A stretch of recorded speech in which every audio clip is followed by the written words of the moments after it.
Jack had already sliced a fish clean down to the bone and flesh, but once he put it back into the water, the fish felt no pain at all, and it swam around freely like nothing happened. Jack could pull off knife skills like this, all because he was far from an ordinary cook. He was a top chef who won the Beijing Global Chef Championship for years in a row, but because no one could match his skills, he grew lonely over time, so he changed his name, and worked as a helper in a small diner. But one day, the president of the Culinary Association suddenly came to taste the food. The head chef saw this, and immediately asked Jack to help with small chores, but that decision was blocked by the others, because in their eyes, Jack was just a cleaner who took out the trash, not someone qualified to stand next to the head chef. But the next moment, the head chef noticed Jack was different, because the way he cut vegetables was precise and organized. That was when the head chef started doubting Jack's true identity. But outside, the president was still waiting for food. To avoid making him angry, the head chef hurriedly told her top apprentice to finish the dish, and serve it to the president's group. But the president got furious the next second. The dishes were completely off his taste, either too spicy or too salty, as the customers complained, saying no one in this place knew how to cook. They suddenly noticed something. The dishes might be average, but the knife work was impressive. Just as they said that, the head chef's brother, who always opposed her, heard the president was here. He immediately arrived with 2 chefs he hired to impress the president. He purposely challenged the head chef,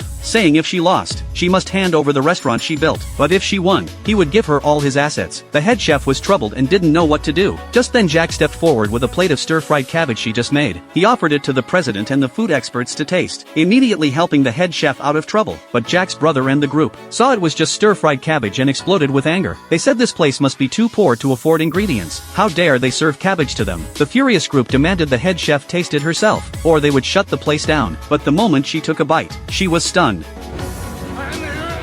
The cabbage was so fragrant she couldn't stop eating. She finished the whole plate clean. Everyone was shocked. The head chef finally realized Jack working in the back doing chores was no ordinary man. With him here, she accepted the cooking challenge her brother proposed, saying that today she would make him pay, and show these arrogant food critics what real skills look like. Then the head chef ignored her apprentice's objections, and sent Jack to compete against the experts her brother brought. The first round was a sashimi challenge. The expert her brother brought was indeed skilled. He grabbed a knife and moved smoothly, carving fiercely at a block of ice. The next second, a complete dragon-shaped ice sculpture appeared. Then he grabbed a fish, sliced it rapidly and plated it perfectly.